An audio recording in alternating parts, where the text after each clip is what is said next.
Всем привет! Я Таня, рада, что вы заглянули на мой канал.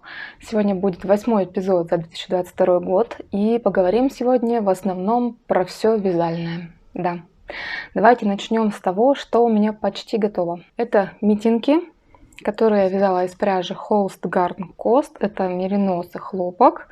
И, как помните, я вам показывала, что связала маленький образец, чтобы рассчитать и связать митинги из остатков этой пряжи. Напомню, у меня было порядка 60-70 грамм. Я, конечно, связала так, что мне еще надо чего-нибудь теперь связать. Сейчас надену, покажу. В общем, я думаю, что у меня еще смело будет на одни митинги, потому что вот на это у меня ушло меньше 30 грамм.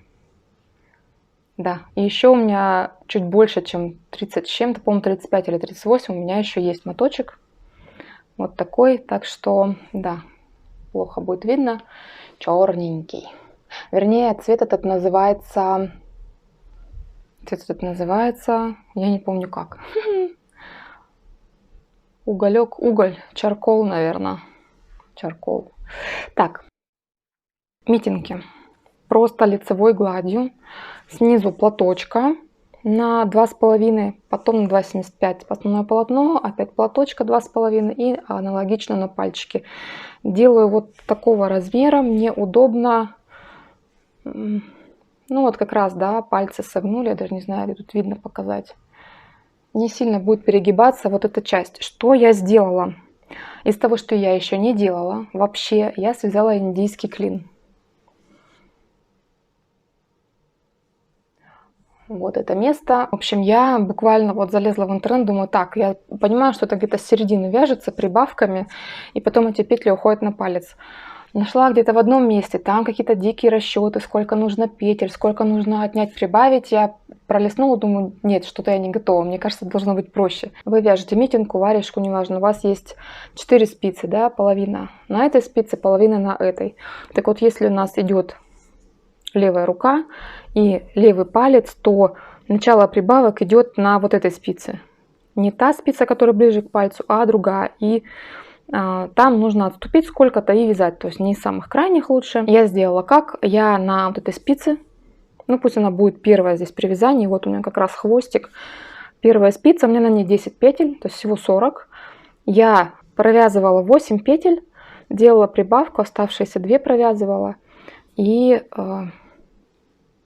да, и потом петли другие. То есть у меня получилось на палец 12 петель. Я связала так, чтобы петли, которые вот идут как бы по рубчику здесь, видно же, да, вам, которые по рубчику, они ровно уходят на палец, а те, что прибавки, они идут на ладонь. В общем, я надеюсь, что-то понятно. Так гораздо проще, то есть тут у вас 10 уже есть, идете на эту спицу, оставляете чуть-чуть зазор. Я думаю, 2 петли точно, можно даже 3-4 оставлять, если хотите прям свободный пальчик, потому что я сделала здесь 12. И я еще потом добирала вот здесь 3. То есть получается, потом у нас идет соединение в круг, и там крайние петли, они такие большие. Как ты там не затягиваешь, все равно получается растянутые. Так вот я по бокам как бы петля, не ее стенка, а между ними получается как бы протяжка такая, перемычка, не знаю как сказать. Вот за нее я захватывала. Потом петля, которая получилась, как будто пошла вот здесь посередине, и с другой стороны тоже такая перемычка. У меня получилось 15 петель на палец. И еще что я сделала, так много, вот кажется, так много говорю всегда про какую-то одну вещь. Я сделала убавки вот здесь. То есть у меня, сейчас покажу, она так заужается. Я сделала в одном ряду здесь убавка, здесь, как на носках носок. Потом ряд без убавок, и потом опять 1, 2, 3, 4. Итого 8 петель, получается, я убавила. Перешла опять на 2,5 и вязала платочку. Почему перехожу на спицы меньшего при платочке? Мне кажется, у меня, если вязать лицевой гладь и платочную вязку, платочная получается шире и больше, поэтому я уменьшаю номер спиц. И в конце, чтобы не было стянутого, потому что все равно пальцы у нас ходят, да, и если просто закрыть петли по 2 вместе, то будет довольно плотно.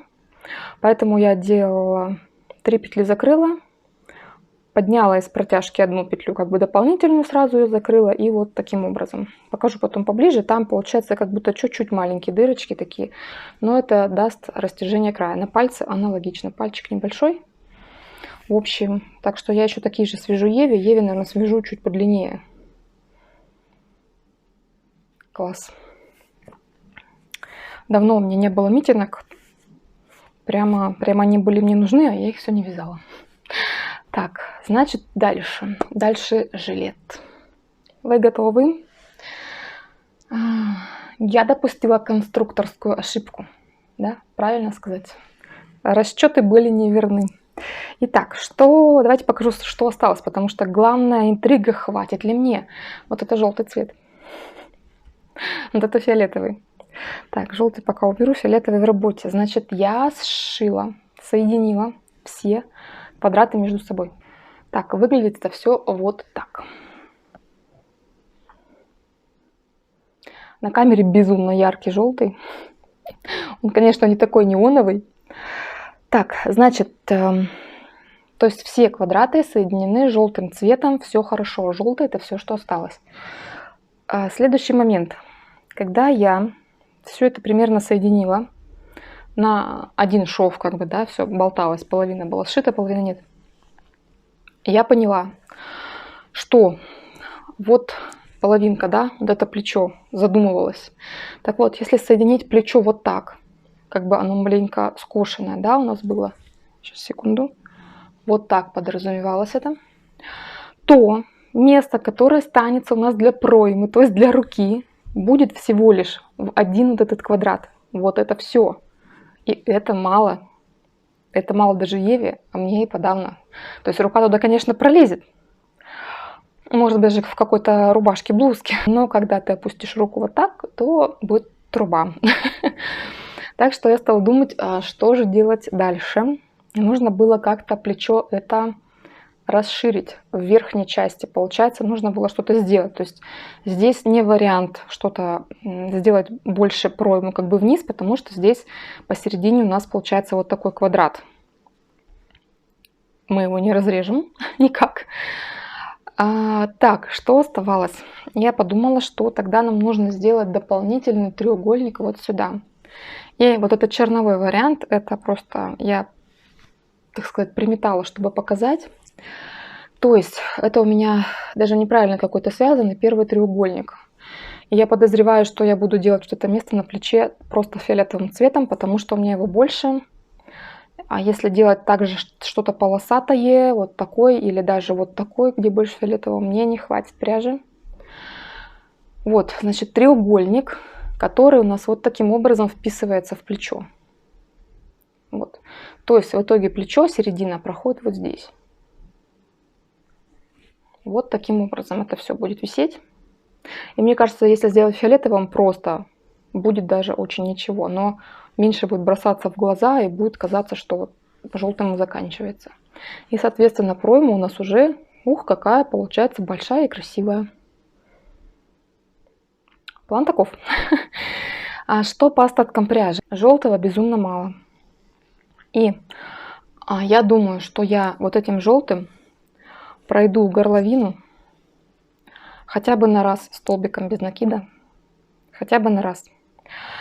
Хорошо, если хватит на один раз вот здесь, чтобы потом перейти в фиолетовый. Хотя, возможно, здесь просто будет дальше только фиолетовая обвязка. Я думаю, назвать этот жилет миллион кончиков, ну или посчитать, сколько тут хвостиков, и так его и назвать, потому что их тут нереальное количество. И выглядит так довольно, знаете, сейчас так маленько деревянненько. Я подозреваю, что можно было взять крючок, конечно, побольше, чем 3,5. Тут на 4, наверное, можно было смело вязать, а то и на 4,5. Потому что пряжа, в общем-то, толстая. Такие дела.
из готового, кстати, еще у меня готовы плюшевые шары. Я вам говорила в прошлом видео, да, показывала такую уже почти готовую работу.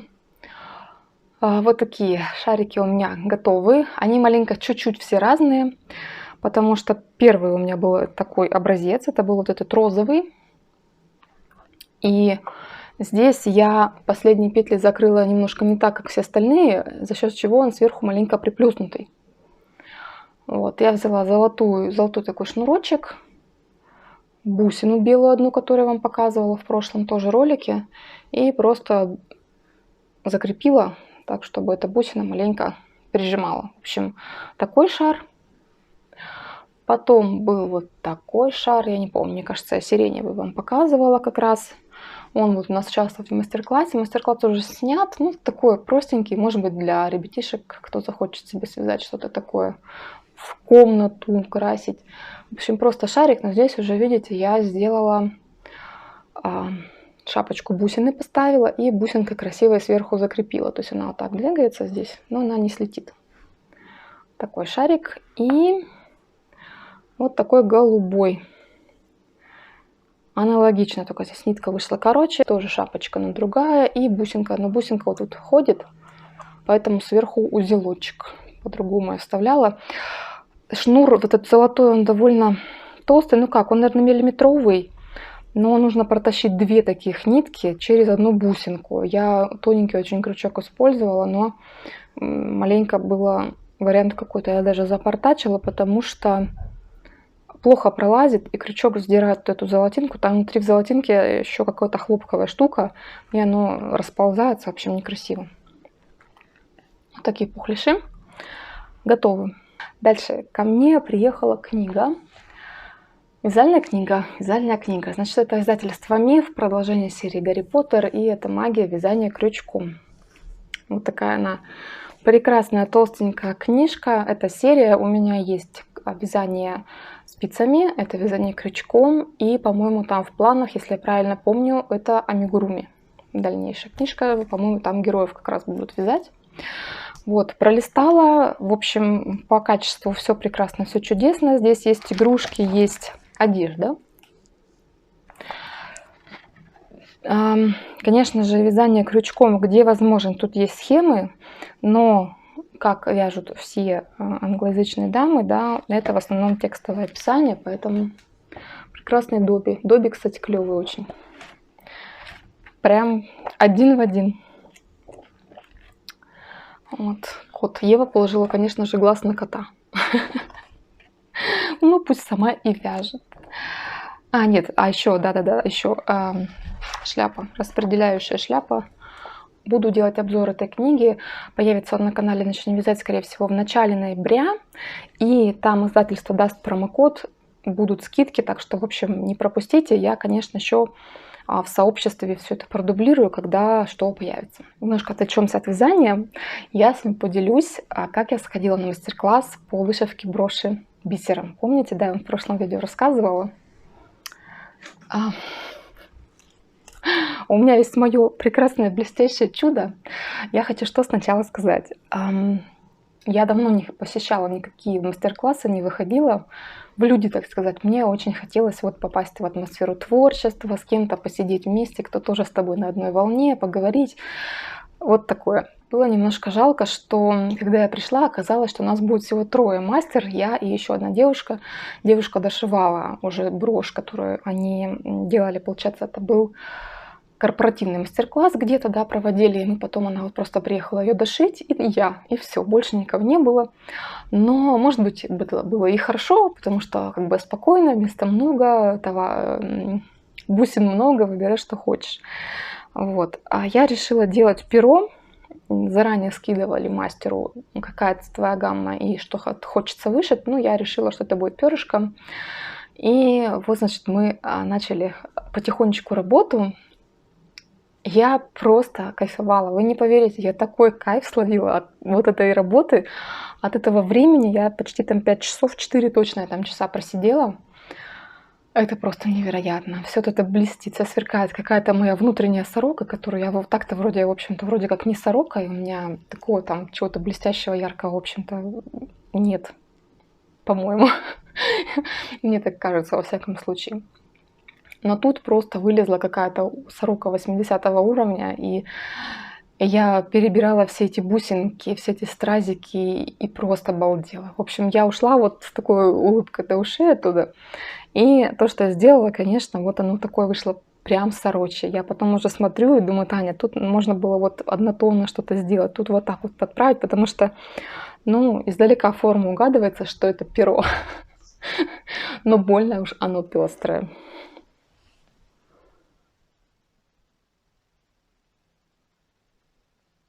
Изначально мне хотелось перо что-то зеленое, золотое, фиолетовое, что-то в этом стиле. Но в итоге тут вплелось в итоге гораздо больше золота, больше фиолета. Зеленый, наверное, меньше был отчасти потому, что не было много того оттенка, который бы я хотела. Хотелось такой довольно теплый зеленый, а там было немножко больше зеленый, который уходит в такой в изумруд, немножко в синеву. Вот. И, в общем, да, когда сидели вышивали, девочка, которая дошивала, у нее был снегирь, говорит, что, ну и мастер потом тоже говорила, что когда вот на мастер-классах начинают вышивать, довольно часто мельчат, то есть, ну, мелкий бисер, все, а потом уже, когда понимают, что времени не хватает, начинают использовать более крупные бусины, камни. И, в общем, нас предупреждал, что не мельчите вначале, но самое интересное, что хотелось именно мелкий бисер. Прямо меленьким что-то вышить, рядышком эти бусинки сопоставить. В общем, я сейчас вот сдерживаю себя, чтобы просто не накупить бисера, не накупить камней и не сесть чего-нибудь еще вышивать. Представляете? Просто вот у него так сердечко мое выпрыгивает. Вот. Немножко я недовольна креплением. Сюда бы, знаете что, сюда бы длинную булавку. Булавка коротковата, а перышко получается довольно тяжеленькое. И нужно вот, оно маленько так как бы сваливается на какую-то сторону. Надо, наверное, на плотные, наверное, свитера его надевать, не на тонкое что-то, чтобы оно хорошо крепилось. Ну, короче, я в таком восторге. Это просто. То есть, по идее, я бы хотела, изначально картинка какая была, то есть каждый отсек перышка, допустим, один сделать зеленым, один золотым, один фиолетовым. Но по итогу, когда я начала фиолетовым вышивать, поняла, что что-то хочется туда допихнуть какого-нибудь золота, и все. И получается, вот так в каждое я чего-нибудь напихнула, и оно все вот так вот, все смешивается. Как бы просто такая куча всего. Но мне все равно нравится. Хочу еще вышивать.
Если продолжить тему блестящего и яркого, у меня на канале «Начни вязать» вышло видео с обзором праздничной новогодней пряжи. Такой, знаете, с люрексом, с пайетками, в общем, что-то блестящее, сверкающее, красивое. Я прошлась по сайтам нескольких производителей и на сайтах показала, какие есть варианты, какие есть цвета. В общем, пряжи, оказывается, довольно много. Российские производители что-то маловато выпускают блескучей пряжи. А вот Турция Нака, Ярнард и Ализе. Это просто вот кладезь всякой красоты. Так что, если что-то ищете, то, может быть, будет полезно, интересно это видео. Ссылочку оставлю вам в описании. И маленькая нытья. Под прошлым видео я у вас спрашивала, может быть, посоветуйте какие-то описания для мохеровой пряжи, что-то там сверху связать, какой-то тоненький легкий джемпер. И Ксюша мне написала про описание джемпера от Натальи Ждановой. Вот. Я полезла в Google, спросила название и дизайнера. И мне, что самое интересное, выдала, допустим, не какую-то страничку ее Инстаграм или еще что-то, а сайты перекупы. То есть сайты, где куча платных описаний, которые перепродает непонятно кто. И это было вот прям несколько строк поиска. Мне было так обидно за авторов, просто кошмар. Но самое, знаете, что интересное было?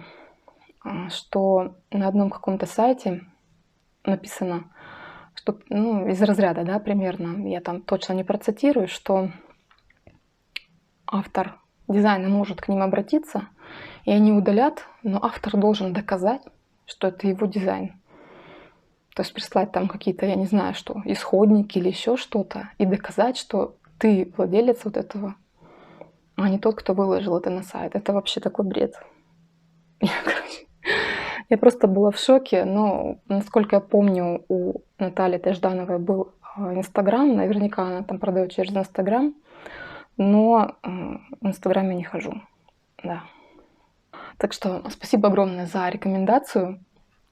Она вот вывела на такую интересную информацию. Короче, я как-то в шоке прям правда была.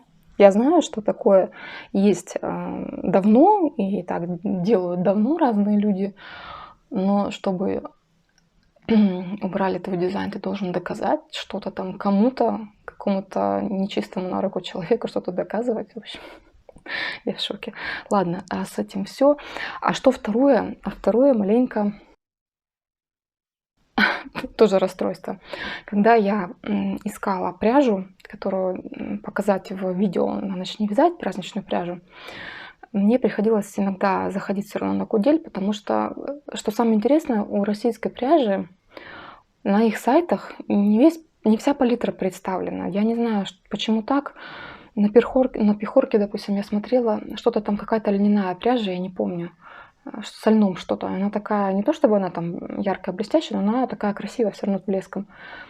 И показывается два цвета, хотя даже на заглавной картинке еще 3 цвета как минимум. Почему нет цветов? Непонятно. И куда вот додумываешься, это на Кудель, по-моему, на Куделе там вообще у них самый большой вот перечень всех цветов. Идешь на Кудель смотреть, а что, собственно, по ассортименту цвета. Так вот, и я зашла, и, в общем, что-то про носочную мне подумалось. Я думала еще носочную пряжу во все это впихивать, но потом передумала. И я с ужасом поняла, что опала на Куделе нет. Идут до меня тоже что-то когда-то давно, что-то где-то я прочитала краем уха, что вроде как опал ушел из России, и нет этой пряжи. И, видимо, у меня еще была надежда, что я, может быть, что-нибудь еще докуплю из опала. Опал — это моя любимая носочка, если кто не знает. И я зашла и поняла, что реально там остался только однотонный цвет, однотонные цвета, 4-нитка, 6-нитка, и то уже вообще там не больше 10 оттенков, по-моему. И я так сейчас сижу и думаю, что же теперь, кто же теперь будет моей любимой носочной пряжей? Что же теперь делать? Я даже не знаю, что у меня на ум даже сейчас не приходит. То есть у меня, говорю, не осталось опала. Последний был опал, из которого я связала киношные носки. Это был последний моток опала. Вот. Теперь нужно искать что-то новое. Напишите ваши любимые пряжи носочные. У меня есть, правда, газал. Я не знаю, может, газал станет моей любимой носочкой. Но, по-моему, там, конечно, цветов гораздо меньше. Да, наверное, у всех цветов гораздо меньше, чем было вариантов расцветок опала. Там было их просто море. Печально. На этом все. Перестаем ныть. Все хорошо.